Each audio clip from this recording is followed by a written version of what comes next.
So welcome to our session on mantra, yantra and tantra. To begin, I'll just chant a few invocation mantras and then we'll do a short meditation to become grounded.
When you're ready, bring your gaze towards the Sri Yantra here in the center. So one aspect of this workshop is about Yantra. So Yantra means a diagram, a vehicle or a machine used in sadhana, spiritual practice, but there's many different kinds of Yantra and they can be used in many different ways. So we want to explore this Sri Yantra today in some detail, but actually there's schools in India where their entire tradition, their entire practice is centered around this Sri Yantra. So this Sri Yantra is considered to be one form of the goddess. So we want to explore this, just touch on it very briefly today. But to begin, rather than just having a session where it's just a bunch of blah blah information and we're hearing it from the head, we want to also open our bodies to receive this in our bodies and like really create the body as a temple for listening and receiving. So I invite you to sit up nice and tall, maybe shuffle in the hips a little bit, rock the knees up and down, soften the knees, soften the hips. Relax the shoulders down as you draw length into the spine and softly drop the jaw towards the chin towards the chest. Lengthening through the back of the neck. Soften the jaw. Soften the face. Relax the lips, relax the forehead. Tune into the sound of your own breath.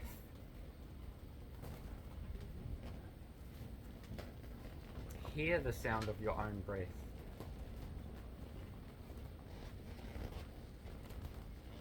Make it somewhat audible just for yourself to hear.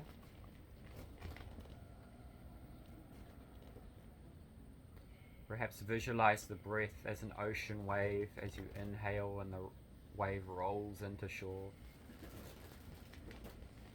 Exhale, that same wave retreats out to the depths of the ocean.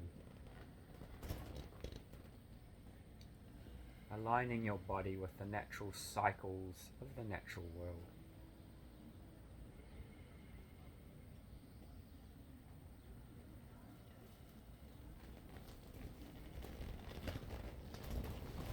Perhaps sensing into the moon energies on this Monday, moon day, where the moon energy is peaking at the moment.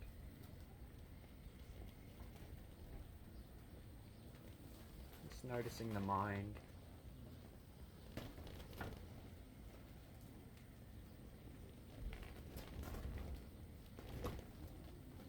And visualize the body in a pyramid shape,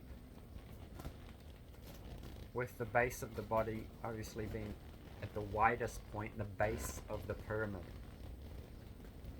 So this is the base of our Sri Yantra. In connection with the earth, feel the stability of the earth.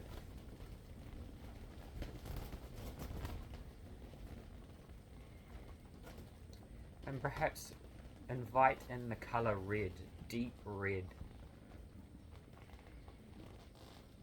as you feel that stability and connection to the element of earth.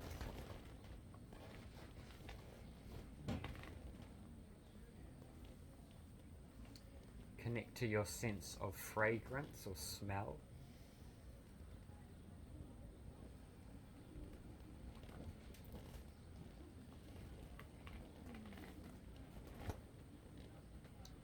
And then move up the pyramid the space of 2 fingers to Swadhisthana chakra. That color is orange. The element is water.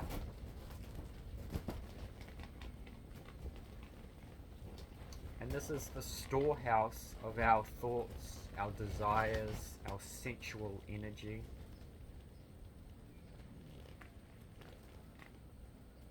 The element is water, but the color is orange.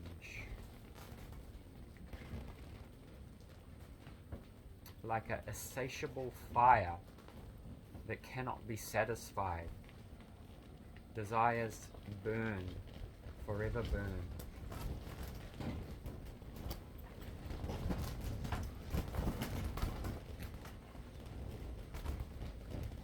Move up the triangle, the pyramid, to the space behind the navel in the center of the spine. Manipura chakra. The element is yellow, or the color is yellow. And the element is fire. Connect to your digestive fire. Through fractional distillation, all of our food is incinerated here. And if the fire is working well, our body is nourished.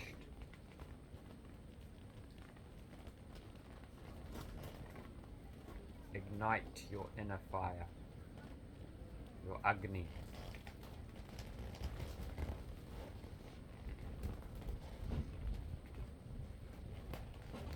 And come up to the field of the heart.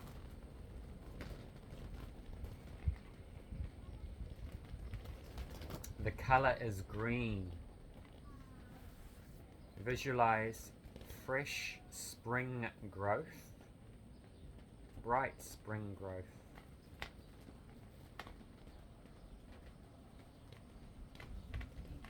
Moving into deep green at the start of the summer season.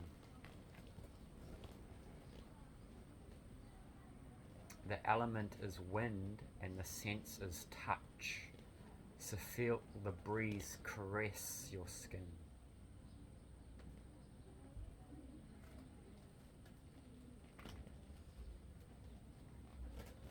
Anahat chakra, the seat of the soul.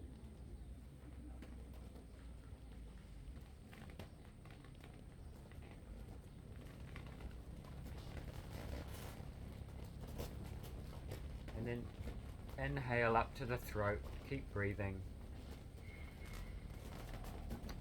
Vishuddhi chakra.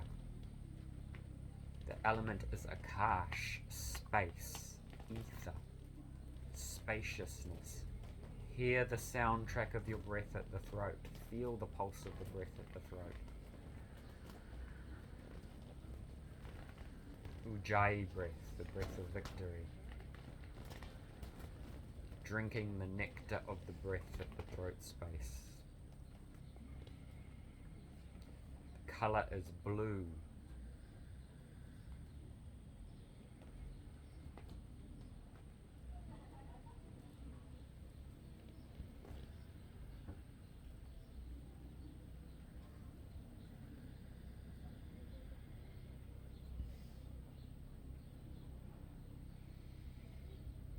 Communication, expression, all at the throat. And then come up to the tip of the triangle, the tip of the yantra, and the center of the head, the space at level between the ears, Agna chakra, the command center.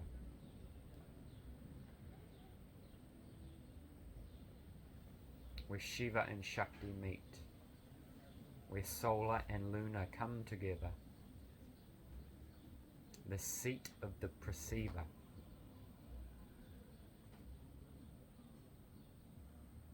And the colour is indigo, violet. Perhaps visualize a single candle flame behind the closed eyes, burning steady. Kagrata chitta, one pointed concentration.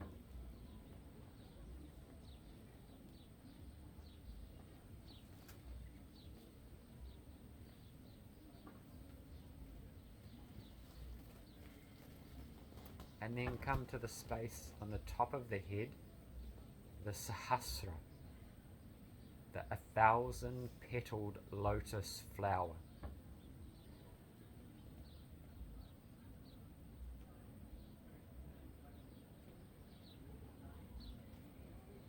The crown of the Yantra.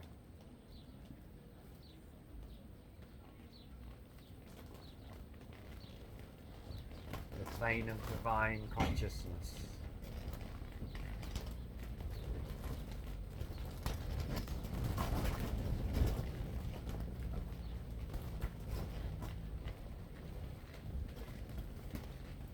Enjoy a couple more breaths.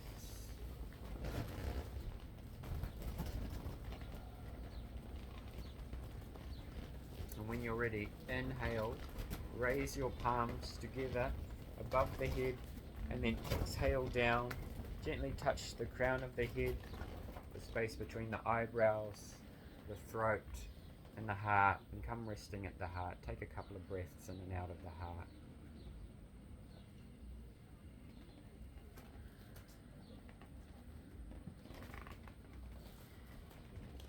As an invocation, 3 times we'll chant the Bij, the primordial sound of the universe, Om. So inhale together, fully exhale, inhaling for Om. Om.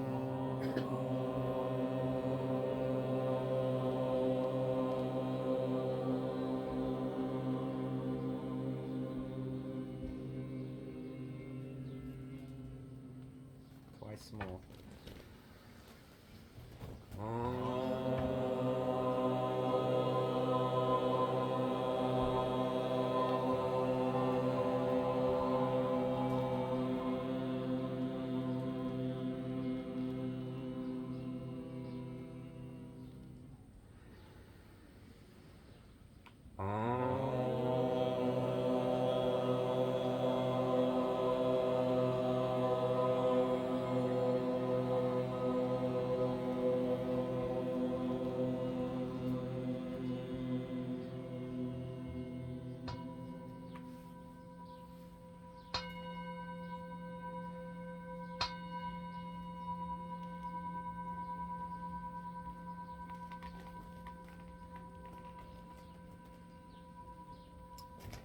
let's stay in our hearts and chant a little mantra.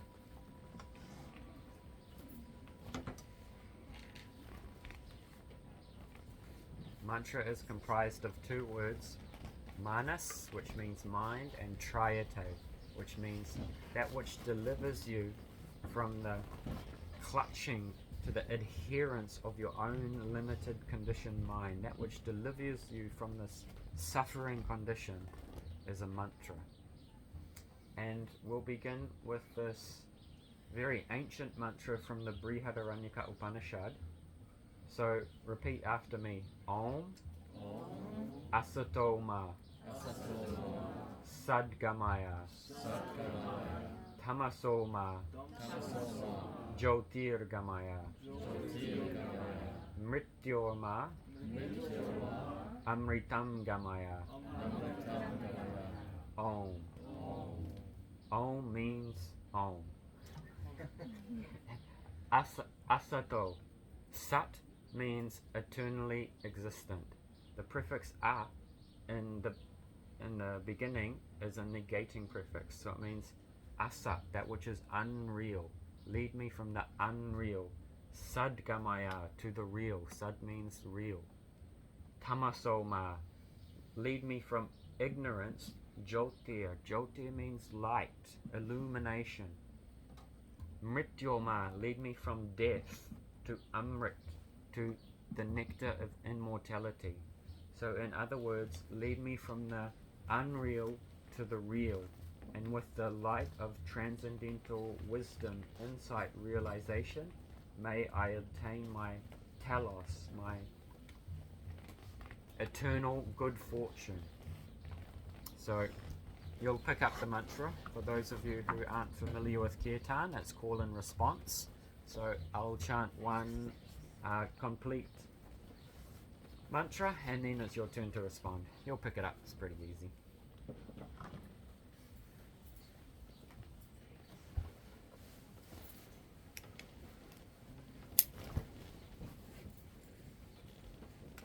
And then we'll see how we're going to play.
So very briefly today, we want to touch on 3 topics: mantra, yantra, and tantra.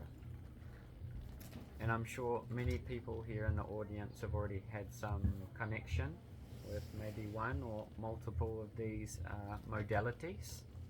So to begin, I would request from you for you guys to share a little about your understanding of any or all of these 3 topics. If you have something to share, or what it means to you, what does Tantra mean to you, what does mantra mean to you, raise your hand, and if you can very succinctly share that, please.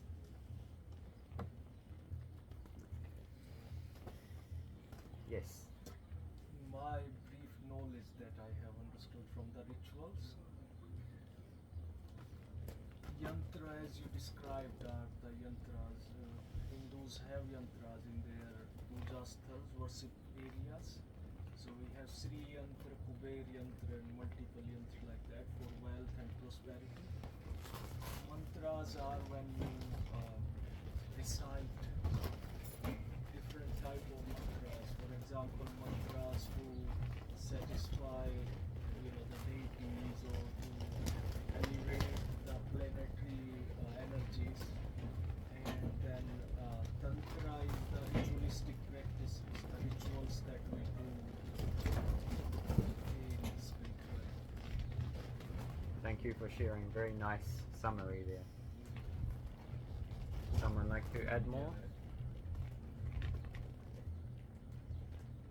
I like to sort of think of the scientific dimension. You're sort of talking about the universe is a sort of giant bubble of energy, and we experience that energy again in our sort of physical, our spiritual, and our sort of like emotional selves in different ways. But they're all aspects of the same thing. So, and there is an original mother wave which sort of propagates life to create all of our experience. And so we're sort of looking at the sort of like the physical and the energetic and the spiritual separately, but it's all one thing. Mm-hmm. And so the practice between all 3 brings us together. Okay, so the universe is comprised of energies, and we experience this energy in different ways. And I like your term there, the mother wave, the mother energy, which everything's emanating from. We will come back to that point because it's very nice. Anyone else? Yes. We can popcorn. I don't know what I'm saying. Yeah. For me, they're quite juicy feeling things, which are like vehicles to go in between. So a bit like Marco was saying, the different planes of the spiritual and the physical. So they're kind of ways of going from this physical life to the spiritual and accessing it through what is here and what is available, rather than kind of just like immediately transcending it, or negating the physical.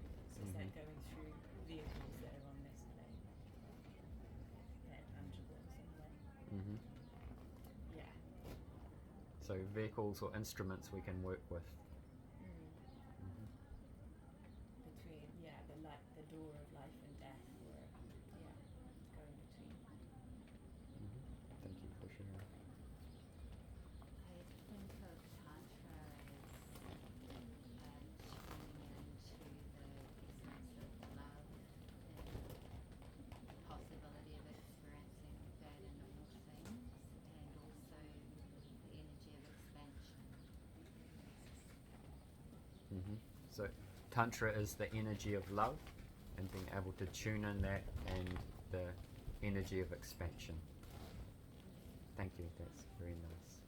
Very beautiful answers so far. Yes.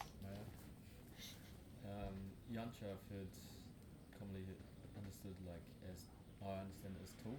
Mm-hmm. And so my current conception of it is, it's something that we can work with on the physical plane, the senses we have, to interact with a higher dimension, the divine, demigods, great God, come into communion with something greater than ourselves, and it can take different forms. Like there's Yantra, that the human body described as a Yantra, but then you've also got this symbol here. So there's obviously many different tools that can do that. Thank you for sharing. We'll touch on those points also. Yes. I have no understanding of Yantra. Mhm. Never heard it before. Mantra for me is chanting sounds over and over to maybe feel those sounds, to bring the sounds to the metta. Mm-hmm. And Tantra for me is the highest good of all. Okay. Thank you. Highest good of all. Thank you for sharing. Yes. So for me, the yantra takes me into deep space. I get lost in the sacred geometry of it. The mantra takes me away from the alphabet code, Mm-hmm. the alphabet coded world. So takes me into another. And the tantra reminds me to taste every aspect of life. Mm-hmm. Very nice answers there, and hopefully I'll remember to come back to this point about transcending the alphabet code, because this is a very nice point in relation to Yantra. Thank you. Anyone else? There's no right or wrong answers. My experience is, I think I first really experienced about 30 years ago in front of Qingwai, the crowd of people, the power of mantra, and with about 400 people. I cried all the way through at the end for hours and hours. It was a massive release. I think it's for bursting bubbles. The music itself is expressed, it's like a vehicle for your inner expression of a realization that you're thinking about, it comes through and it overwhelms you, and then you capture that and understand the different ways of understanding that can burst through. So this is like methodologies through how to use like sound and energy to uncover and then reinterpret our own way.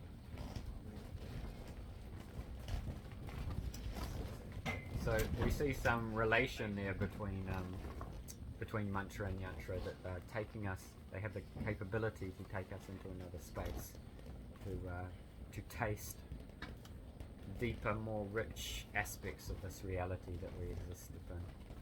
Anyone else like to share anything? I want to. Yes. Tantra I used to perceive as a personal or in a more intimate work, but later discovering Tantra is so much more than that initial uninformed learning. Mm-hmm. So in the beginning, you had the conception of something quite personal to the individual, but now you're realizing it's something much bigger. Yeah, well, Tantra in a sexual or intimate space. Mhm. Where I thought was originally taught through being broader. And I think that's a very relevant point, particularly we're here in a Western country. Tantra and sex, always linking together these two words or these two conceptions. So we want to also have a look at this today, in words, not in touch. So I want to just say in the beginning, I'm not presenting myself as any kind of authority on these subjects. We're just, because each of these are very vast systems within themselves. I am initiated into a tradition, so I'm also a practitioner, but I'm not presenting myself as any kind of enlightened guru.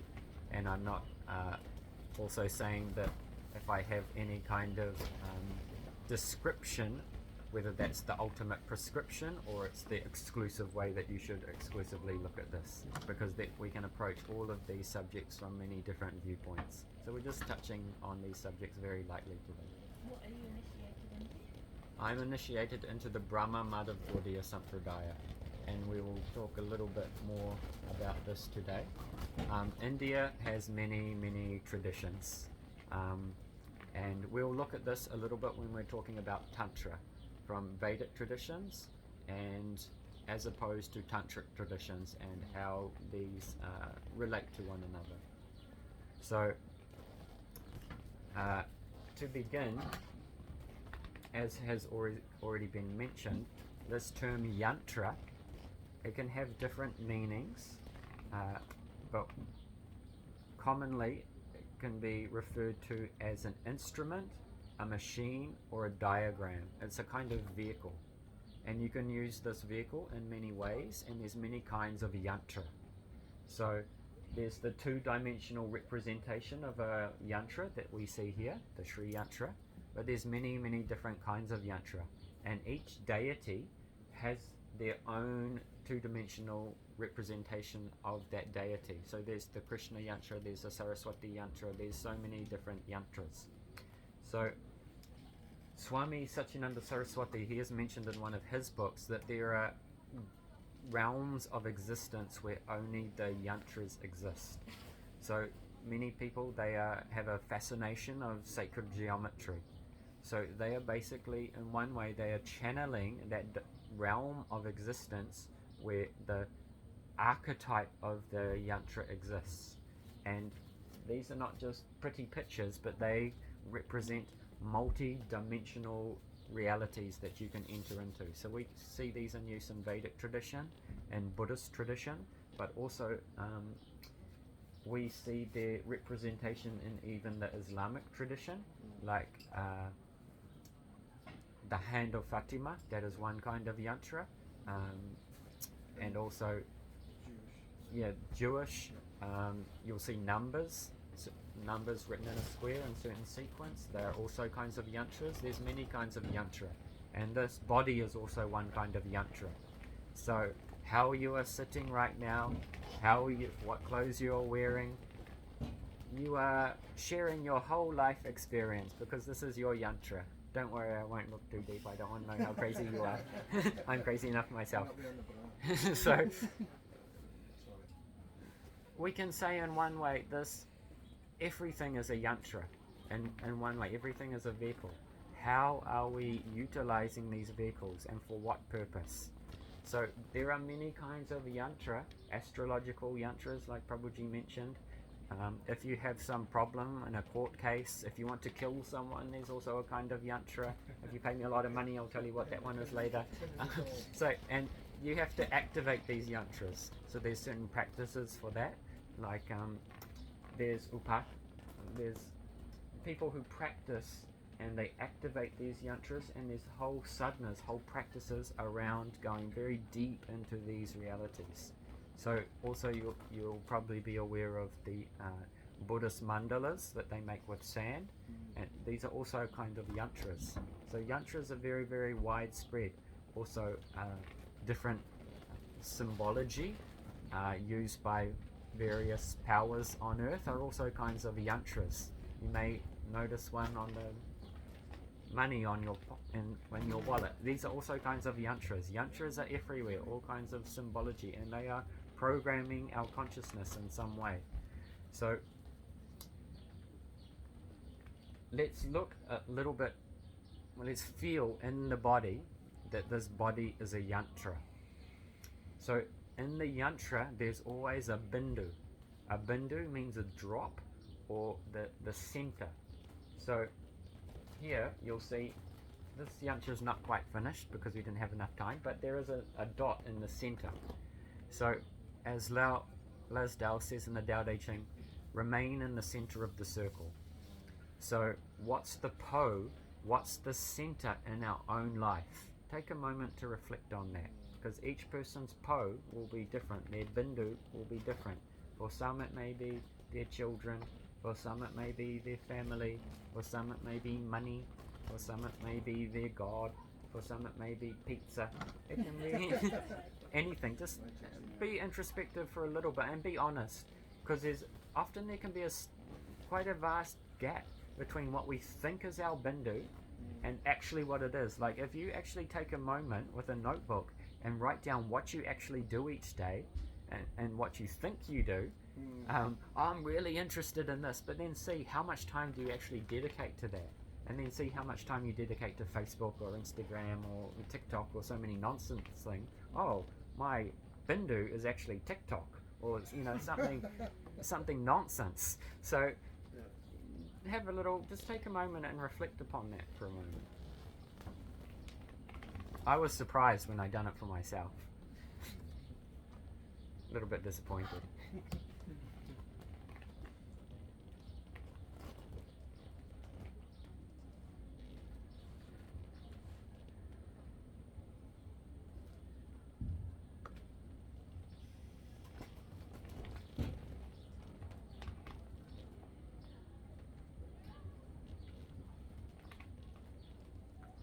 So, of course, there'll be many different answers. Different people have different center point of their life. But we can see some commonalities with this center point. If it's your children, if it's your family, if it's your work, it's all related there. It's all related to your personal preference, to your beliefs actually give rise to your sense of identity. So that's when you're talking to people about their beliefs, it can be a very hot topic. What's the two hottest topics to talk about? Who knows? Yes. Good way to get kicked out of a party. But why are these so sensitive topics? Because our identity is wrapped up in these. Because I vote blue, you vote red, I believe in this coloured God, I believe in a no-form God. We're deriving identity from our belief. And most often, our belief has no relation to our experience. It's just a thought concept. It's a thought construct. What's called in Sanskrit vikalpa, a non-correlating thought construct. And we adhere to this non-correlating thought construct and we build an identity around it. And then we gravitate towards other people who have a similar vikalpa, a similar imagination. Oh, you like this coloured God? Oh, I'm going to be your friend. Oh, you don't like God? Oh, yes, I'm going to be your friend. God's a load of nonsense. In England and also in America, there is atheist churches. I don't know what they do, but people are recognizing that there's a real value in coming together each week and just spending time together in community. And people who are moving away from a religious belief, some for very good reasons, are feeling that void. So people are always searching their tribe, their community, sense of belonging. People are very much longing for this. So in the UK, you can go to the atheist church because people want that sense of belonging. So that birds of a feather, they flock together. So whatever is your belief system, and then the more people we're always trying to recruit people to our belief system. And the more people that we can recruit to our belief system, it validates for us, I'm going the right way. And so if I'm going the right way, I'm going to try and convince this person, that person, that person. And so what it actually shows is a lack of faith, a lack of conviction. And so that's why you'll actually notice that the most fanatic people, whether they're religious or atheists, they have the most shakiest faith. And that's why they need to be extreme, because they're trying to convince themselves. They're not trying to convince anyone else. It's an interesting little thing to observe, rather funny. And you can have some fun with it. This is another belief system, because we're not arguing the pros and cons of it. We're just talking about the belief in a narrative and deriving our sense of identity from the narrative that's coming from the mind. I'm not minimizing the value in any of these systems, not at all, because some of them are very, very good or can really help one person and maybe very unhelpful for another person. And so does the Yantra, so the Yantra offers dimensions, so there are many dimensions into understanding the philosophy of the way in which we look at things. So one way is this paradox that you're talking about, this irony that you're talking about, but there are also many, many ways which the Yantra might offer, many ways to understand it. And for a population of people, perhaps vegan cheese is the way to go, but Yeah. there's also beauty within that in the way in which we can understand as people transition from cheese to vegan cheese to wherever they're going. I don't know, is that what Well, I'm kind of trying to understand? like has already been mentioned, we can't jump ahead, but ultimately Krishna says in Bhagavad Gita, before creation only I exist, during creation only I exist, after creation only I exist. So on an ultimate realization, there's only divinity, manifestation of divinity.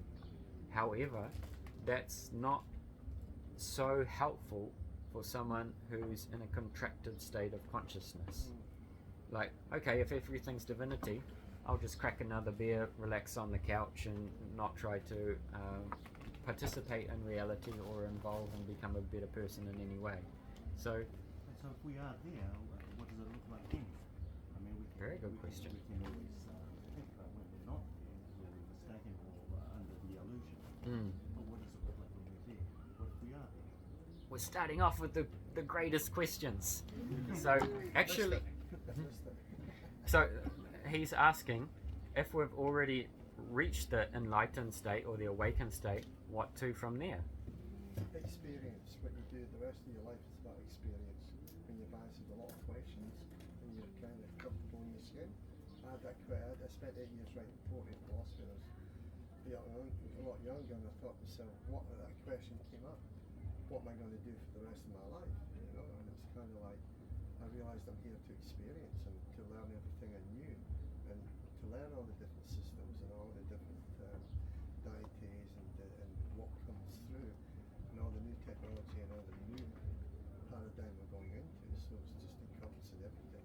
You know, you talk about politics. Politics is about people, and now it's left and right, blue and green. You know, it's different. So I like to go to these fundamental states. You know, so experience is about learning everything I knew. So experience. That's how I've answered that question. This is a really important question because we see a lot of practices, a lot of teachings orientated around awakening, around looking at the shadow stuff. But what about post-enlightened action? Who's got the teaching on that? Who has the wisdom, the insight on that?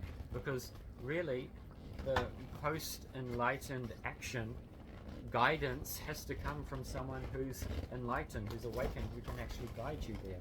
Not from someone who's still in illusion and thinking, yeah, you should do this, you should do that. This is my illusory concept of the enlightened state. And we superimpose that with all of our illusory conditioning, and we think, oh yes, I'm very enlightened, until, you know, once there was one yogi living in a cave in the Himalayas, about 3 kilometers from a village. And the local village people, they knew he was there, and in India these people are very much respected. So sometimes the village people would come and they would offer him some dal, rice, fruit, etc. Sometimes he would go to the village begging, Bhavam Bhiksham Dehi, Bhavati Bhiksham Dehi, do you have any alms? And he'd reached a pretty shanti place in his sadhana, in his practice. And he thought, you know, I think I'm enlightened, you know. And so every 4 years, but every 12 years there's the Mahakumbha Mela, the biggest religious gathering on earth, right? It's happening very soon in India. And so in their samadhi, in their trance, all the yogis in the caves in the Himalayas, their internal alarm clock goes off and they come out from their samadhi and they travel to the place where the Kumbh Mela is being held. And millions and millions and millions of people are coming there, and they all try to take bath in the Ganga River at a particular astrological calculation. So you can just imagine millions and millions and millions of Indians all trying to take bath in a very small space at the same time. It's pretty chaotic. So this yogi, he went there and he was going in to take bath, and then one other sadhu, one other saintly person, he stood on that yogi's toe, and then that yogi became furious. Do you know who I am? I'm an enlightened yogi. How dare you step on my toe? Ah! And then that sadhu was like, oh, I'm very sorry, Prabhuji. I didn't realize who you are. I didn't realize you're such a great personality. But please tell me, why did you become so angry at me stepping on your toe? And then that yogi realized, oh, in my cave, there's no one to trigger me. So I'm very peaceful. But actually, all my shit's still there. There's just no one to trigger me. So I actually haven't evolved. I've come to a condition of what's called sattva gun. So those who are familiar with yoga psychology, there are 3 modes of material nature, 3 energies always at play in the material universe. One is the energy of tamagun. It's a very dense, slow energy of inertia, energy of tiredness, of laziness. The next one, very heavy energy, is tamagun. The next one is the energy of rajas. It's fire, passion, creativity, movement, dance, expression, like a satiable fire that can never be satisfied. The more sex you have, the more sex you want. The more chocolate you have, the more chocolate you want. The nicer the food, it must be more nicer next time. More, until you descend down into tamas. Because Rajagun is like a comet in the sky that descends down into earth, down into tamas. It always crashes down. That's why going to the pub, taking drugs, it's like an influx of rajas, but then you, boom, you have the come down, because you descend into tamas. It's very unstable by nature. So great politicians, great movie stars, great musicians, they're very full of rajas, you know, very wah wah. But what do? They end up overdosing on drugs and killing themselves. So there's no stability to be found in the mode of rajas. So much neo-tantra that's getting practiced in modern times is actually in the mode of rajas, and it descends eventually into tamas. So then the third guna is called sattva gun. Sattva gun is the energy of equilibrium, of clarity, of steadiness, stability, clear mind. So we can, with all these 3 energies, they're always at play. Even throughout the day, these different energies are more prominent at different times, but even in the space of an hour. Like you can be in a very nice, just like the yogi, very peaceful place, then someone says the wrong thing to you, the rajas comes out. Or if it's really wrong, you get all depressed and the tamas comes out at any moment, because these 3 energies are like 3 strands of a rope in the material plane of duality, and they're always mixing together. So even throughout the day, when you wake up in the morning, it is the time of sattva gun, clarity. That's why you should always do your spiritual practice in the morning. It's most conducive to go deep into your spiritual practice. And then as the sun rises, it's fire element, so rajas is coming. Mind's thinking, I need to go to work, what will I have for breakfast, what's on TV, the mind starts, rajas. And then in the evening time, tamas comes, and you go into sleep. So we need these 3 energies in balance, but we should always try to increase sattva gun, because this brings stability, it brings clarity. So foodstuffs, lifestyles, places we live, all these are affected and are in the different modes of nature. And also different spiritual practices are in these different modes of nature, and depending on what guna is most prominent in the consciousness, you will be attracted towards a particular spiritual modality that resonates with that particular guna. But it's not necessarily what's the best for you, because often, like for those who know yoga asana, you're attracted to the form of yoga asana that you should not do, and the one that you're not attracted to, you should be doing the opposite one. Like really rajasic people, they want to do vinyasa, sun salute 108 times in 1 minute, but really it's better for them to do like a yin yoga. But we have to also acknowledge where we're at, and I don't have the patience or the mindset right now to engage in yin yoga. So I can do the more rajasic form, and then slowly, as that sattva increases, I'll have a taste for the more slower practices. And for those who are a bit more slower going, a bit of fire is sometimes, quite useful. So this is where it's really important to have the guidance of a teacher. If you... And are you, is this what you're saying? Is this the enlightenment? Oh, I haven't quite got to that. Is this the enlightenment to understand it in the cave, and then to experience life? Actually, what I was pointing to there is that yogi, thanks for coming back to that, that yogi was in a state of sattva gun. So sattva gun gives you a feeling of contentment and satisfaction, but because you're in a state, you're conditioned by a state of satisfaction, and there's no impetus to actually progress. So these three gunas, they are actually not spiritual. So he had not reached the enlightened state, because the enlightened state is Vishuddha Sattva, it's beyond the gunas. And all we know is the gunas, the body is made of the gunas, the mind, the subtle body is all made of the gunas. So the actual enlightened state is completely non-material. So because he was conditioned in a mode of sattva gun, he felt very peaceful. He felt like he was enlightened. And I absolutely get that part. Mm-hmm. And then as we leave the cave and we move within the world and the ever-changing and the ever-distracting world, Mm-hmm. and is that an insight into the way in which we can walk in that world as we are distracted by or influenced by our desires, our egos, but can we unlock, is that where we experience the enlightenment that you were just talking about? Mm-hmm. The imagining of the people that we want to be, or the being that we want to be, which may be compassionate and kind, Mm-hmm. which may be with clarity, which may be as I sit amongst everybody and is distracted by that, or I am challenged by that, or I am offered the opportunity to be that enlightened person, Mm-hmm. rather than transcending to another place, to another Yeah. galaxy, but here Yeah. is the enlightenment. Enlightened action in the world.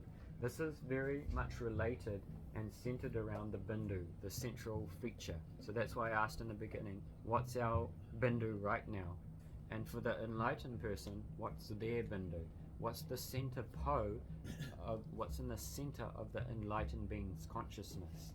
And that central bindu, that central point, that is the orientating feature upon which we engage with all of reality, with our partner, with our next door neighbor, with all of this. But because for the conditioned being and the enlightened being, their central power is very, very different. So I'd like to share here a poem from the 14th century Tantrika Laleshwari, or Lauded, from Kashmir. I visited her shrine about a year and a half ago. Very influential female Tantrika for the Kashmiri people. Thank you, sir. I appreciate you. So this class is orientating towards the bindu, but we want to lay some foundation. Otherwise, we can, with no foundation, because you've probably heard these terms Sat, Chit and Ananda. So we want that central bindu to be Ananda and operating from Ananda. But without the platform of Sat and Chit, eternal existence and consciousness, we'll just jump ahead to Ananda. And actually, what is Rajagun, we will think that is Aprakrit, supernatural Ananda. But sooner or later, we'll burn out and we'll end up just back in the muck. So we're laying foundation to come to the transcendent Ananda. So Laleshwari, she writes, or affectionately known as Lala, I wore myself out looking for myself. No one could have worked harder to break the code. I lost myself in myself and found a wine cellar. Nectar, I tell you. There were jars and jars of the good stuff and no one to drink it. So she'd gone inside and she'd found that Ananda, she'd found the communion with the divine. But this is an interesting point, that the person, the thought construct that wants enlightenment will not be around when the enlightenment is found. because that thing that's looking for enlightenment is actually illusory. So that illusory thing can't wake up because it doesn't exist in the first place. Absolutely, it's not an actual factually existing thing. So if we look into a little bit of Vedic metaphysics here, then our central po in our conditioned state is our ego, our sense of identity, our sense of self. Now what is ego, or ahankar in Sanskrit? Over many lifetimes, we have collected many impressions. Like right now, so many impressions are coming into our consciousness: color, shape, thoughts, etc., etc. And these impressions, they're called samskaras. They're of three types, like a line on the water, a line on the sand, and a line etched in rock. The line on the water, we're getting millions of these at every moment, and then very quickly dissipated away. It just evaporates from our consciousness. A line in the sand, this will stay around for some time. Which, very nice meal, you'll remember that for some time, but eventually you'll forget. You meet so many people here, tomorrow you forget their names. But these lines etched in rock, these are very deep impressions, and these form the very basis of our persona, that personality, that mask that we wear. And it's not just coming from this life, it's coming from many lives. And these are so deeply ingrained, we don't even know they're there. And we just take it for granted. Oh, I'm seeing things as they are, but you're seeing through these foundational samskaras. So everyone is wearing their particular set of spectacles. And so because everyone has had different experiences in this life or previous lives, no two people can ever see the same thing exactly the same, because we're seeing it through our own glasses.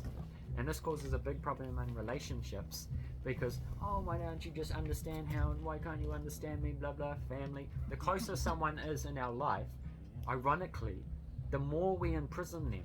Because you should understand me, you should know what I like. And if we meet one person on the street and they say, oh, I don't like your haircut. Oh, okay, that was a bit mean. But if your lover, if your brother, if your father says, oh, that's a stupid haircut, oh, it burns so much, because this person's really close to you, but you've imprisoned them of how you think they should be. So we're so conditioned by this manas, by this mind, by this ahankar. What's it like to see and engage with reality without the spectacles? Factually speaking, we don't know. All we know, generally speaking, is our illusion. So we can't. I have goosebumps already. So and then what we try and do is we try and drag transcendence down into our illusion. And can't I just bring my illusion along for the ride? But prakriti nahi gochara, the transcendental vastu, never comes under the jurisdiction of the limited prakriti, the limited material substance. So Krishna says in Bhagavad Gita, all the conditioned living beings are living in the gunas, but I live above the gunas. That's why you can never understand. And so people are trying to look for God within material nature, within their material mind, within their material consciousness, and they'll never be found there. So you say it doesn't exist, but what if I offer you an illusionary consensus with this? That doesn't make it real, but it makes everyone feel comfortable in that gathering. But perhaps philosophically that does make it real if there is a consensus of that. Well, Krishna says another interesting. Krishna's the master philosopher, you know. So he's answered every question very beautifully in Bhagavad Gita. So he says, how one approaches me, how one approaches reality, I reciprocate accordingly, because the divinity will never interfere with your free will, never. So however you approach reality, if you approach reality, it's the void, it's atoms, it's impersonal energy, it's the blue guy running around, it's the white guy running around, it's the guy on the throne who's going to punish me, then reality reciprocates with you.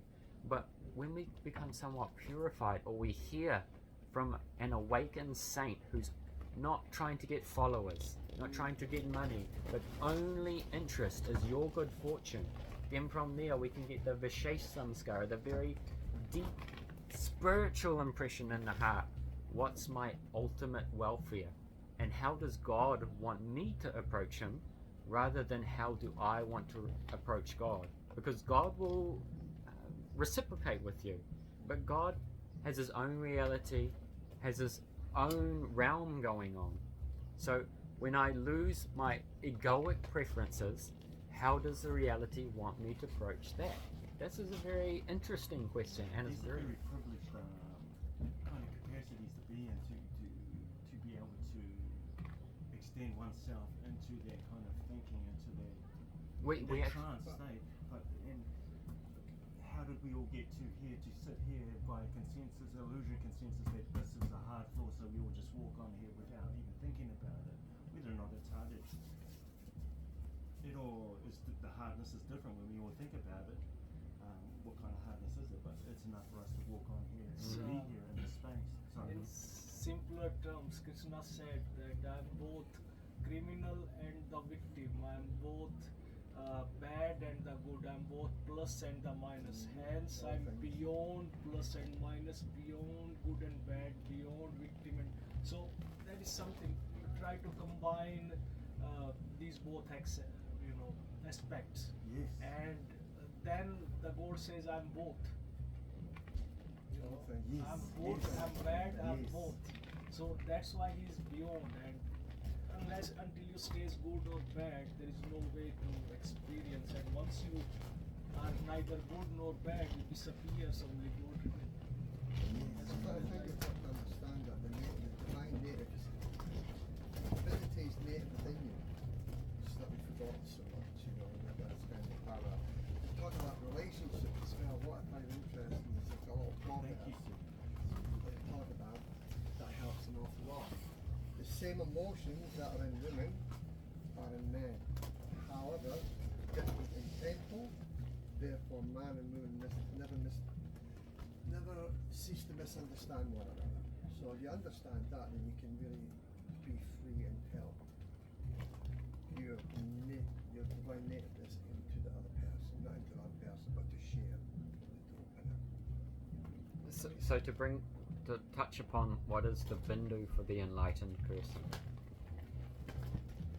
Every being in this world, but particularly the human being, has a commonality. That commonality, it may seem strange in the beginning, but that commonality is actually service. And you may say, well, I don't like service. But for the yogi, for those who follow the Raj Yoga system, one aspect of that is swadhyaya, self-study, introspection. Often our mind is so perturbed, we're very limited in our ability to actually be introspective. We're in so much illusion, and there's so much rajaguna there, we don't even have the focus to be introspective and be our... One Lama, he wrote a book, Become Your Own Therapist. But we're so in disturbance, we don't have the ability to do that. So, for the enlightened person, well, let's come back to service, we're always serving something. It's a natural propensity of the soul. We're serving our children, we're serving our desires, we're serving our tastes, we're serving our boss, we're serving our manager, we're always serving something. Even the desire to serve nothing is still like a thought. It's still, so you're serving that desire. We're always serving something. But who is this master that you're serving? So most of the time we're serving our own egoic agenda, which is simply a vikalpana, a illusory concept, because this ego is a collection of impressions that have gathered like a cloud over many lifetimes. And from these individually collected impressions, like a cloud, it gives rise to a particular sense of identity. Now, some people may find their sense of identity in something very positive, but some people may find their sense of identity in something very negative.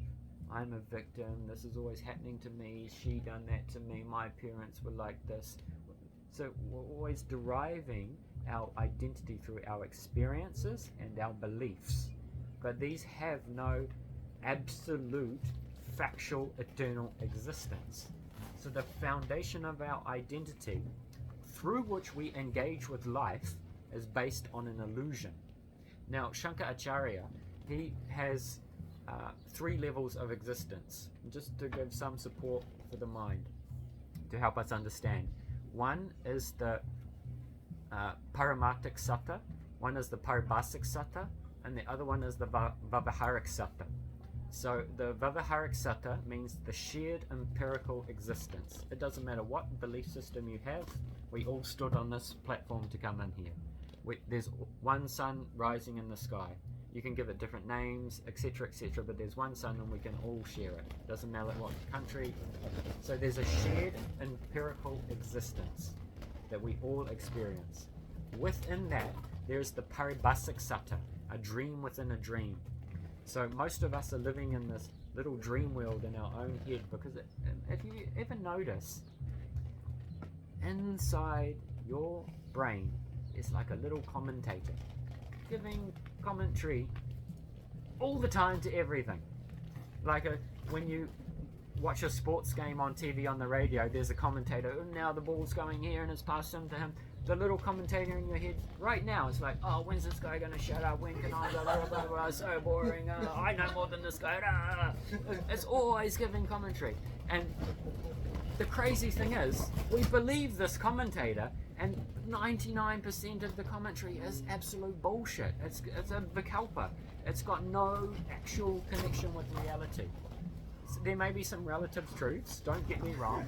Maybe it's a protection system that lets you navigate through life when things It has its happen. utility. Like one guy talked earlier, there's an Aboriginal conception that there's, I can't remember exactly how he's described it, but there's 3 levels, and this is like a fishing net, 3 brains. So this is its utility, it has its function, you know, which way to turn the screwdriver, etc. But in the West, we just live up here all the time, and it's quite disconnected from reality, and we're trying to collate and collapse everything into this very narrow spectrum of illusion in the thinking mind.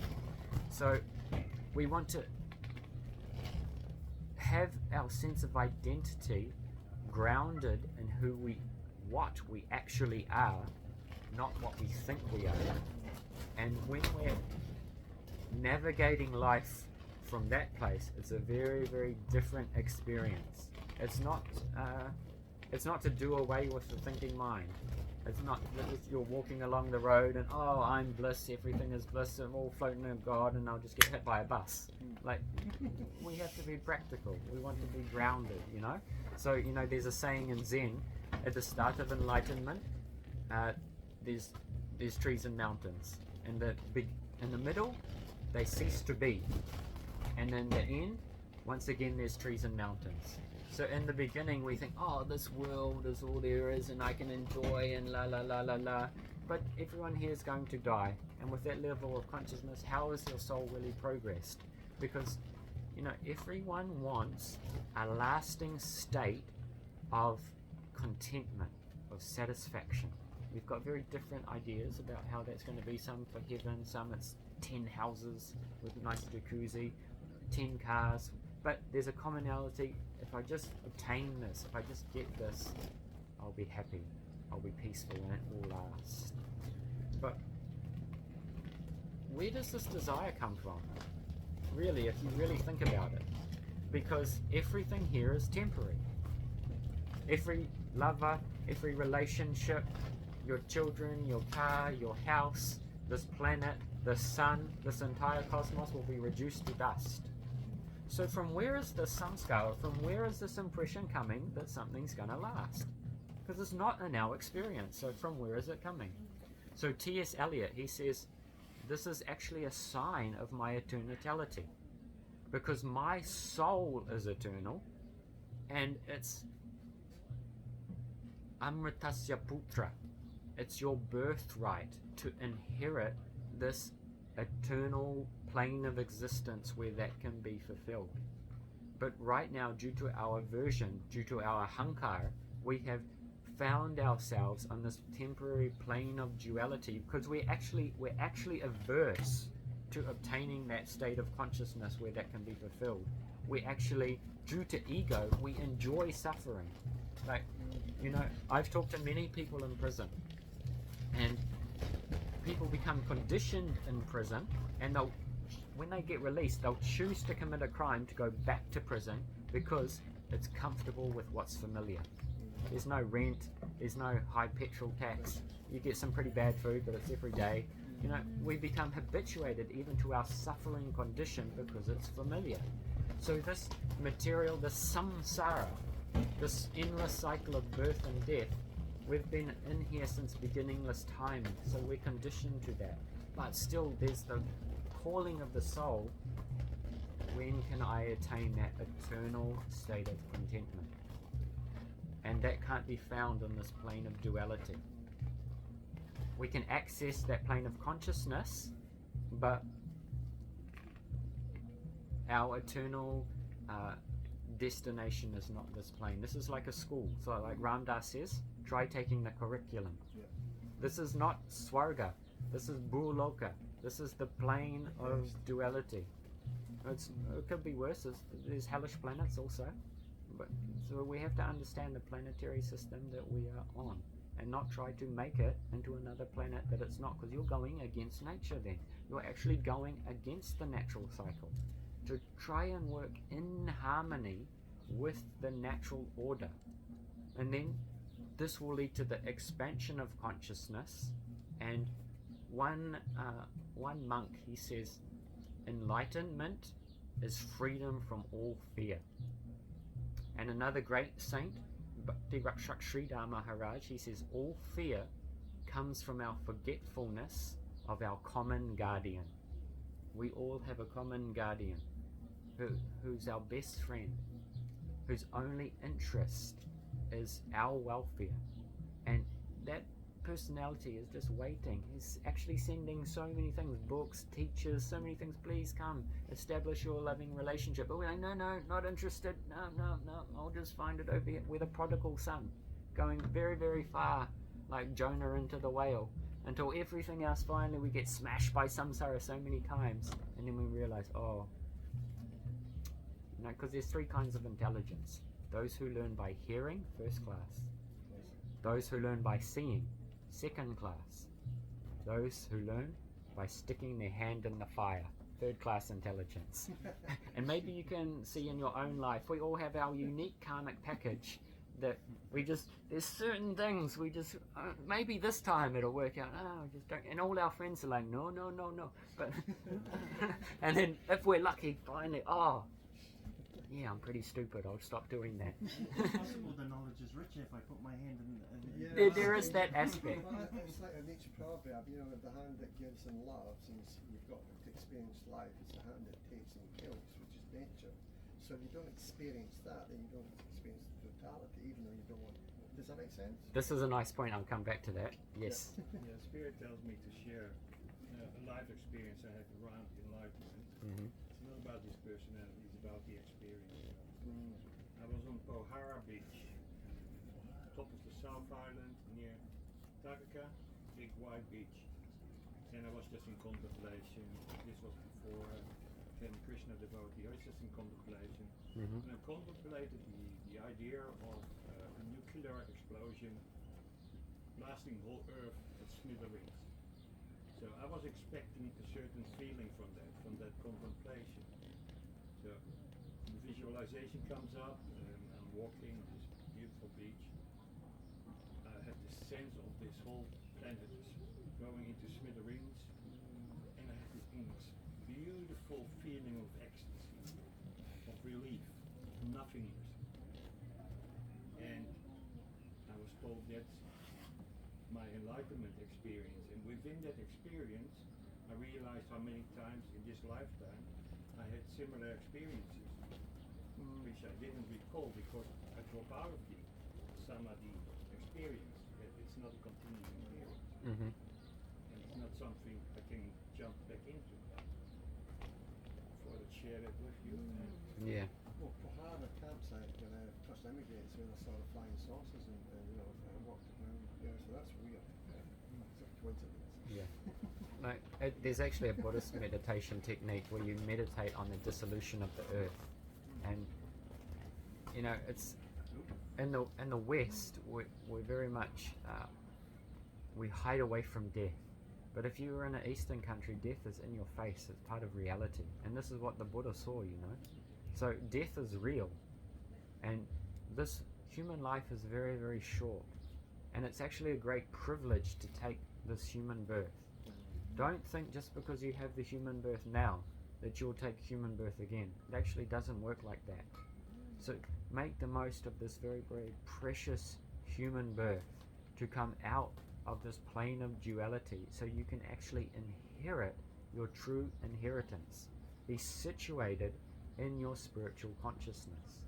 And we want to have at the center of our existence, we want to be operating from the soul, not from the ego, not from the persona. You can call it different things. You can call it spirit, higher self, whatever name you want to give it. But your actual self, your timeless self that is beyond the fluctuations of the changing material nature.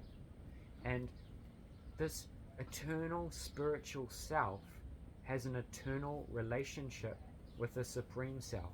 So in the Anahat Chakra, the soul is floating on the prana in the Anahat Chakra. This is explained in the Mundakya Upanishad, and it's also explained in Vedanta, Goham Pradista Atmanohi. In the tree of the heart, two souls are sitting. One is the Jivatma, the individual soul, and the other is the super soul. And the super soul is very silent, like a judge. And that super soul is sanctioning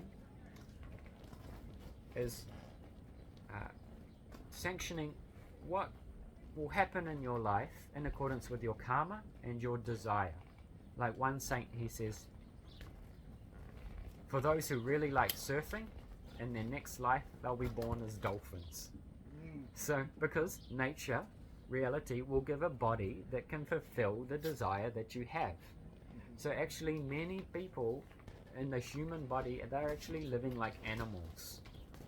Why? Because there are 4 propensities of all living beings: eating, mating, sleeping, and defending. Or in other words, eating, taking some nourishment to sustain the body. Mating, procreation, continuation of the species. Sleeping, taking some kind of rest period. And defending means cultivating a safe space, an environment, a house, a living space, a nest, a den, some kind of protective environment where I can feel comfortable. So what are us humans doing? Eating the most salted caramel toffee ice cream that's completely incompatibly aggravated, doesn't work for your body and leads to cancer later on, filled with petrochemicals and Monsanto sprays. And so that's eating. Sleeping, I sleep too much, or I sleep completely out of sync with the natural cycles of nature. Mating, well, everyone loves mating as much as possible, thank you, with as many partners as possible, and that's really spiritual actually these days. And then defending, well, defending, no end to defend. This is my territory, like this earth has been around longer than me, it'll be around much longer than my little stint, but somehow I own this little piece of earth or this. It's complete absurdity. So us so-called human beings, we are just taking these animal propensities to the extreme and destroying the whole planet for every living being in the process. So this is not human life. This is animal life. So this is why in Vedanta it starts with Atato Brahma Jigyasu. Now is the time to inquire about the truth. And one of the 6 questions of Srimad Bhagavatam, what is my ultimate welfare? My ultimate welfare is to realize and be situated in my eternal spiritual identity and be operating from that place in union with the Bindu, with the super soul, with the source of reality. You can call that God, you can call it Krishna, you can call it Ram, you can call it whatever. It's got many, many names. But that central Bindu of reality, you can call it the Mother Goddess. This is the source, the seed, the beej from which, the original wave from which everything emanates from. Aham sarvasya pravavo mataha sarvam prapatate iti macha bhajante mam vadabhava samamvitaha. Everything emanates from me. I am the source of all spiritual and material worlds, says Krishna. So it is the It's our telos, our teleological purpose in this very short human birth to become in communion with that supreme source of reality, cultivate a relationship, be established in a loving relationship with that source of reality, and establish that as the central po in our existence, and then all our service can be orientated around that. So for the enlightened person, everything they do is a service, is an offering to the divine. Because like Lalishwari says, I was there drinking the nectar, but there's no one to drink it, meaning there was no egoic self to drink it. But there's no in the nectar when there's egoic self. Like the third patriarch of Zen says, the path is easy for those who have no preferences. Who has preferences? The ego. And when you have preferences, you suffer. Have you ever suffered? Like I remember a couple of years back, I was in quite a contracted state one morning, and then I was driving along and I was thinking, I'm just trying to adhere to a certain preference, and I just had that insight, and then instantly just like so anytime you feel that contraction, I think everyone here knows what I'm talking about, that contracted state of consciousness, and you'll see that you're trying to cling to an egoic preference. Man proposes, God disposes. So when the central po of our existence is serving the divine, then we can be connected with the aprakrit ananda, the supernatural transcendental bliss. And so we come to the more esoteric aspect of Sri Yantra. Gonna have to start to wrap this up because our time, this is, you see, everything's an ocean, an endless ocean, you know. So I'll just go, I'll touch a little bit on Tantra first, just to give some, because we haven't really talked much about it. So all the Tantras emanate from the Damaru drum of Lord Shiva. So if we look a little bit from a historical setting in India, then the Sanskrit traditions, you know, there's the caste system in India, and at certain times that caste system has been very out of balance, we can say. And you know, there's the untouchables, and for the priestly class, if the shadow of an untouchable person just fell upon you, then you would have to do so much prayaschitta, so much attunement to become purified because someone's shadow fell upon you. So it was really taken to the extreme, you know. And so also this is not just confined to a certain subcontinent. This kind of priestly division or upper caste system is very prevalent, still there in the world today. So in these kind of upper caste systems, in a religious setting, there's the priestly class, and so the common person, they go to the temple, the church, etc., etc., and then there's an intermediate between you and God, and you take the intermediate, many offerings of gold, diamonds, money. You know, this happened through Greece, through India, in every country they've got this kind of priest system, and this is not throwing out the baby with the bathwater. They have their place, and still today there's very pure teachers and preceptors in all traditions. So don't go thinking in black and white. This is a duality we have to transcend from to actually come to the non-dual plane.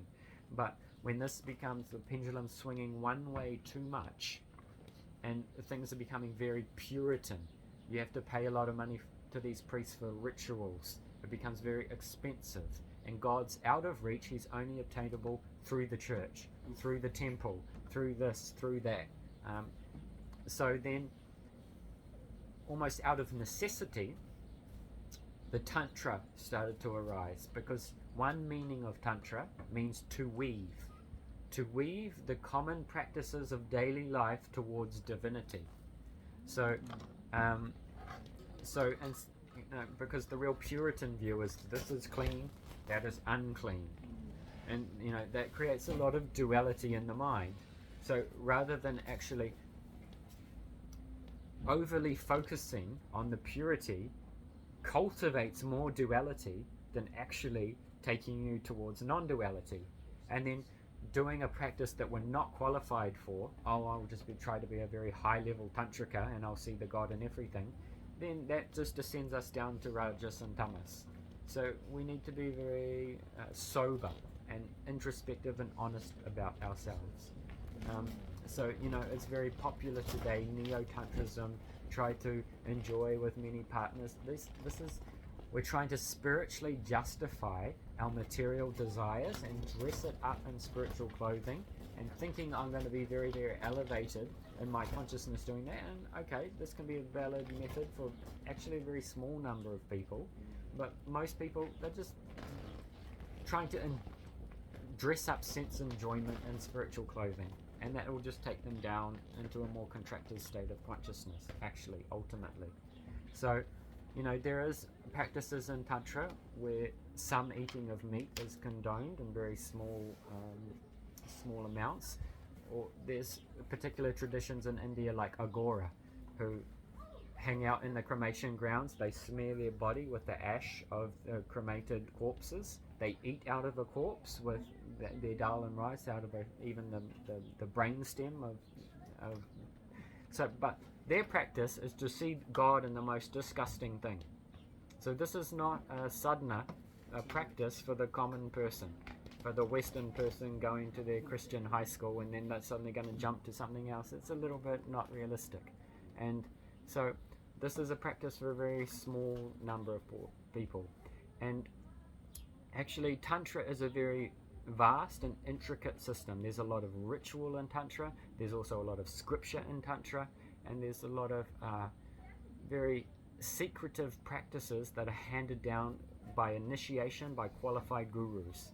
Nowadays in modern time you can get the highest mantra, the highest practice just off the internet, but actually there's not really Shakti coming down in this, because the Shakti is transmitted by the realized teacher to the disciple, to the qualified disciple. So we can do all kinds of things these days, but actually we're not really qualified for that. So we should be under the guidance of someone who can instruct us personally for our stage of development, and who is not in a state of duality themselves, who's not just trying to get more followers, who's not trying to just build an ashram, who's not just trying to trend on social media, who's not just got some charismatic personality. Because as you start to do practices, this is why in the Yoga Sutras of Patanjali, the Vibhuti Pada, the third chapter, is all about mystic powers. Because as you do practices, mystic abilities will come. So then, when some of these mystic abilities start to arise, or certain chakras get activated, then very charismatic things will start to arise, and people, oh, this is a guru, and people will become attracted. They'll get many, many followers, and then that person will think, oh, you know, maybe I am enlightened. Maybe I am a guru. I should wear silk clothing and, you know, get my followers. And then after some time we hear there's some scandal with this person. And people really like to see, like I've met Indian gurus who can literally manifest gold from the palm of their hands, and you know, people will flock to them. But if you have some teacher saying, wake up from your egoic dream, oh no thanks, I'll just have the person with mystic abilities, because this reflects we're not sincere. Actually, we are attracted towards a teacher or a teaching that resonates with the illusions that we already have, and we want to gravitate towards that. I think a lot of people go on that journey, and then during that journey they actually find what they need. Yeah, of course there's a graduation process, yeah. The whole lot, you know, But let's try to save ourselves suffering if you're interested in it. Hand burner. Yeah, lots of third-class intelligence. So, but you know, a real Sadguru can look into the core of your heart and knows everything about you, past, present, and future. Knows more about you than you want to admit to yourself. They know everything, but they're on time. They are so patient. Like, you just think about how patient you are with your children, etc. A guru can have many disciples, and the disciples are always coming with the same problems. Oh, Gurudev, I'm an illusion. How can I make my illusion more comfortable? You know, it's always the same problem. And Guru's saying, try coming out of illusion if you want to. You might be very happy. But Gurudev is, the Sadguru is so patient, because that, and like a loving father, is just giving very gentle instructions, so slowly, but is offering the methodology very soon. Come, but we're so adverse to it. We actually are so adverse to coming out of illusion. We're a funny bunch, us human beings, very funny. So there's the Puritan leanings of the more orthodox tradition, or following the traditions in that way. So some Tantra methodologies sprang out of opposition to that. So then the householders, the people at home, could start to connect with God, to connect with their deities, not through the temple, but through practices at home, through going inside, through installing the deity inside. This also has its dangers as well. And so even in modern times, in the Eastern traditions, we see a bit of an amalgamation between Tantra and more orthodox Vedic Sanskritized traditions, and there's a bit of a fusion between the two. Because particularly for Western people, one, they're very much adverse to rules, but we want to see that, like, you know, for example, in Bhagavad Gita, there's no injunction saying you should become vegetarian, but there is mention of some foodstuffs, some lifestyles, some way of life lead to the expansion of consciousness, and some lead to the contraction of consciousness. So trying to artificially engage in certain tantric practices that you're not qualified for will lead to the contraction of consciousness. Similarly, trying to engage fanatically in orthodox practices that you're also not qualified for will also lead to a contraction of consciousness, and you'll become very rigid. So we should try to navigate the space between two of them under the guidance of a qualified teacher. So this is just very lightly touching on some historical context of Tantra. It's a very vast topic, but maybe it gives you some kind of idea. Any questions around that? Yes? Yes, what I've learned from Tantra about relationships is that people come together to, again, destroy each other's egos. And that's a very, very good thing to do. There's, It's not easy, of course, but it's the purpose of getting into a relationship. yeah, one of the greatest, being in a relationship is like having a mirror held up in front of you with all your shit constantly reflected back at you. That's why it's easy to be the yogi in the cave. Om Shanti, Om So Sattva. I'm actually enlightened. And then go to have dinner with your family or have an argument with your girlfriend. Then you'll realize, oh, I've still got some samskaras there. It can be hard work. But also to be sober. Our eternal position is not here in the material world. And these sense enjoyments very addictive. So at one life or another, we'll have to draw a line in the sand and be like, in this life I'm really going to apply myself. Not to put my emphasis on sense enjoyment, since I've done with beginningless time, and really focus on cultivating my relationship with divinity. It's this, and so for the monks, we see many monks falling down, many sannyasis falling down, but it's not an easy thing actually to dedicate your life, to put all that sense enjoyment on hold. Of course, we should be very honest about, am I actually qualified for this? Can I maybe do it for some years? These sense desires, they can be like holding a beach ball underwater, and sooner or later they're going to pop out again. And if we're not really under solid guidance and really doing a good practice, they can pop out in very ugly ways. And I don't need to describe how ugly some of those ways have been. But at the same time, our eternal home is not here. And that true, if you really taste that aprakritananda, that supernatural bliss, just one time, you won't look at this reality again. The central axis mundi of your existence will be naturally, it'll have divinity in the center. So, my understanding is that it's a whole lot easier to reach enlightenment in the presence of a guru I have not met any in New Zealand. Are there, in your experience, any gurus in New Zealand that do not end up down the path of scandal? Okay, so there's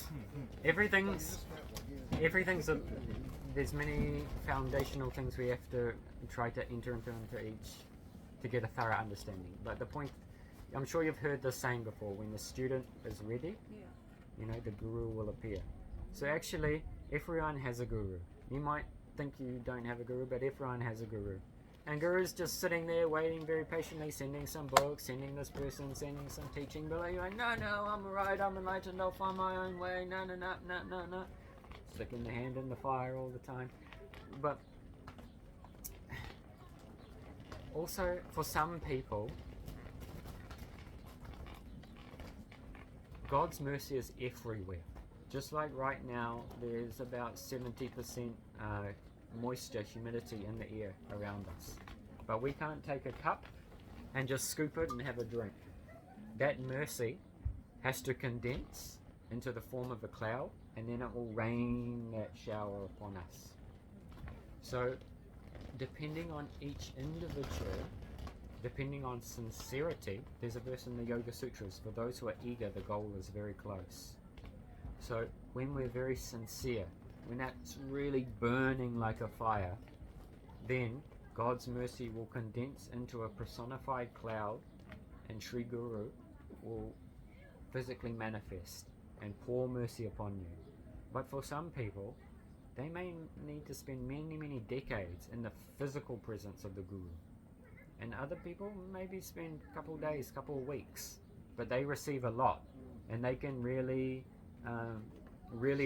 follow the Manobishta, the inner heart of the Guru.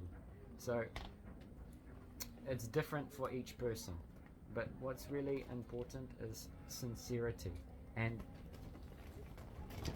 when we're in a really nice place, nice country, nice village, etc., we've got to be really on guard against the sattva-gun, not to be conditioned by that feeling of satisfaction and think, I'm pretty good, I don't really need to inquire more. But death is coming very soon. Any minute now, Yamaraj is coming to take you. And all we take into our next life is our karma and our spiritual practice. So Krishna has explained this in Bhagavad Gita. Wherever you are at, because your good karma and your bad karma, this is always fluctuating. But your spiritual bank account only goes up. So the smart businessman invests in the spiritual bank account, because this is the best interest rate. Because in each life, knowingly or unknowingly, we may put some credits in the spiritual bank account. And then in this life, you will start off from your pre-existing balance of your spiritual bank account. That's why for some children, they're already so advanced at a young age. And for other people, they haven't even put one credit in yet, so they've got quite a few lifetimes to do. And, like Ramana Maharishi, all he had to do was take a bit of a nap, and then he woke up and he was enlightened for the rest of his life, and, little effort. But for most of us, our bank account's quite low, so let's not try to imitate. We need to just keep investing as much as we can while we have this precious human birth. And so it's like two wings of a bird. One is sadhana, effort, self-practice, but the other one is kripa, mercy. And when you have two wings, then you can advance, you can fly to the heavens very quickly. If you're just relying on one, self-effort, you'll fly in circles. If you're just relying on mercy, everything's coming from God, I'll just have another kombucha on the couch, then you're going in circles.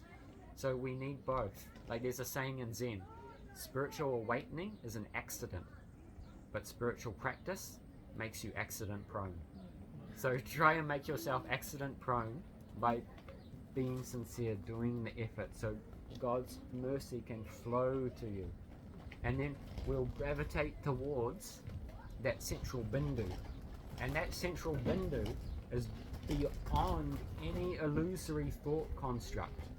It's beyond any sukha, any happiness that we've experienced. Aprakrit Ananda is beyond any material happiness. It's totally beyond it. And if you just touch it once, then that will be the central navigating factor of your existence. It doesn't mean you'll be situated in it all the time. It doesn't mean that you've dropped all your human conditioning. Not at all. That's going to be a very long process. But if all you know is vanilla ice cream, and then suddenly one day someone brings you chocolate chip organic fair trade chocolate fudge with nuts, very easily you can give up the vanilla because you've had a higher taste. So the great saints are going all over the world giving an opportunity to have the higher taste chocolate ice cream. But most people are like, oh, I'm just happy with the plain Pam's vanilla. Sorry, Pam's. You know, like, just taste it once. That's all we're asking. Just taste it once. And the proof is in the pudding. And also, I just want to touch on very briefly that in the central bindu of Sri Chakra, of our existence, because somewhat so far we've been talking about divinity, can sound in a very male terms, but again, this is our dualistic thinking. So there's a very nice verse, Radha Purna Shakti, Krishna Purna Shakti Man, Dua Bade Vastanahi, Sastra Praman. The supreme reality is non-dual, and that non-dual is love. But for there to be love, there has to be two. Our default position will want to drop back to duality. But Krishna is above the gunas, so don't try and accommodate with this your material intelligence. It won't work. That one supreme reality has become two, the lover and the beloved, Radha and Krishna, the one soul to become two, to exchange love. Like you have a ghee lamp with one wick, one end sticking out here, another end sticking out as one joined wick. One end's Krishna, the lover, the beloved, and the other one's Radha, the lover. And the ghee, that's praying, divine love, and they're burning together. In the Nitya Prem Vilas, the eternal play of love, and our inheritance, our good fortune, our eternal Swarup, our eternal spiritual position is to be serving that play of divine love, to be an instrument of that. And there's more joy in that than anything that can be experienced. Because, like I said earlier, our constitutional position is to serve. We can serve something material and be dissatisfied. Of course, we can experience moments of satisfaction, of course. And within this, there's always our relative duties to do in the empirical realm while we're embodied here in the material world. But our constitutional eternal position is to put in the center of the circle the non-dual reality. In our tradition, we call that Radha and Krishna, the lover and the beloved, which is inclusive of the masculine and the feminine. They're both there. And the lover knows nothing but the beloved, and the beloved knows nothing but the lover. They're eternally engaged in that. And through the guidance of a saint who's in constant living relationship with that reality, when you hear from them, when you hear about the pastimes, when you hear the mantra from them, it's Shabda Brahma, it's spiritual sound. So what delivers us from the confines of the egoic consciousness, from the material consciousness, that vehicle is a mantra. What delivers you from the mind is a mantra. And a mantra, a true mantra, is not composed by any conditioned being of this world. It's revealed to the sages, to the enlightened beings in their samadhi, in their states of realization. It's like the door has opened from the transcendence and the mantra has come down, because these mantras are eternal. They're not made up from the English alphabet. There may be a semblance in our conditioned understanding, but actually these are eternally existing realities, and the vehicle which we can cross over is through a mantra and experience this reality. So it's our great fortune to seek out the association of a saint, receive mantra from them, hear their harikata, hear the pastimes of the Supreme Reality, which is non-different to that reality, and it will purify our consciousness, and very, very quickly we will be living from a place where the central Hindu is Radha and Krishna, and will no longer be a fish out of water. All of our action will be naturally dovetailed, even looking after the family, wiping the butt of the baby. It's all in relation to how it's meant to be. And everyone still has their relative duty. You can still keep doing whatever you're doing. But like Alan Watts says, everything's the same except 2 inches off the ground. So, you know, everything's very simple actually. Just try to put Radha and Krishna in the center and everything will be very nice. So, we'll we'll wrap it up now because we're running out of time.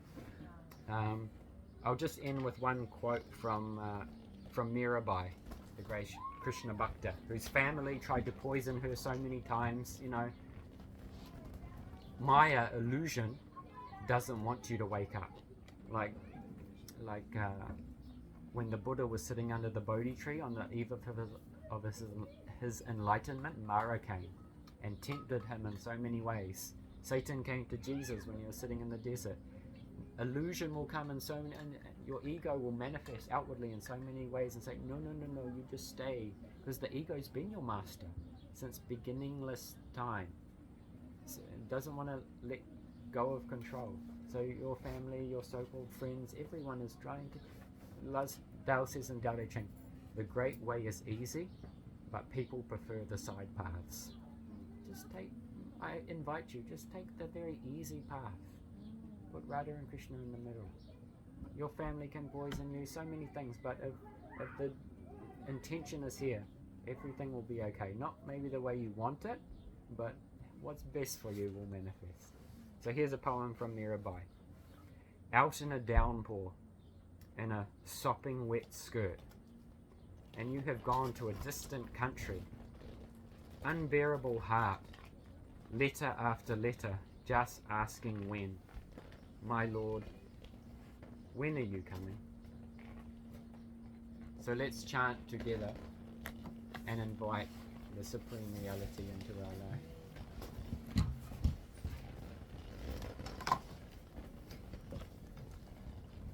And then afterwards, if we have some questions, we may have a little bit of time.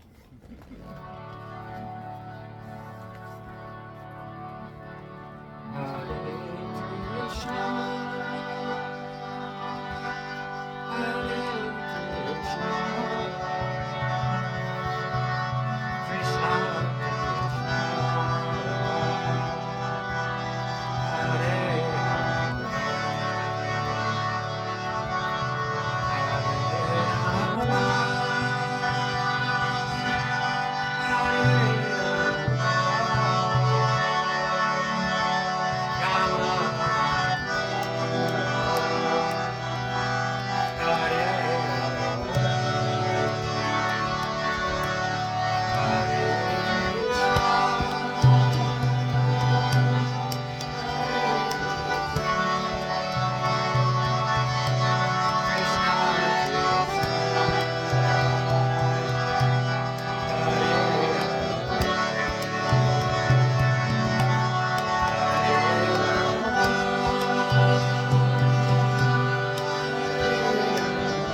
one more time, all together, enjoying the loving pastimes in our eternal service to Radha and Krishna. Hare Krishna, Hare Krishna, Krishna Krishna, Hare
Perhaps just taking a moment to notice what it feels like when the center pole of our existence is the divinity. How natural it feels, how at ease our entire being is.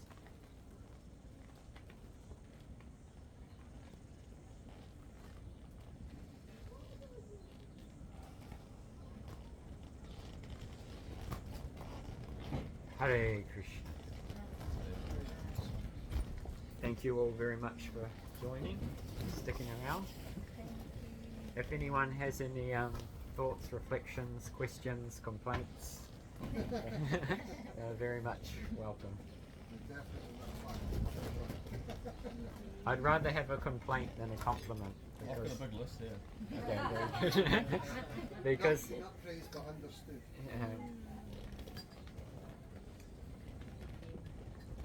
It's good for me to develop, you know. So compliments don't really help me develop.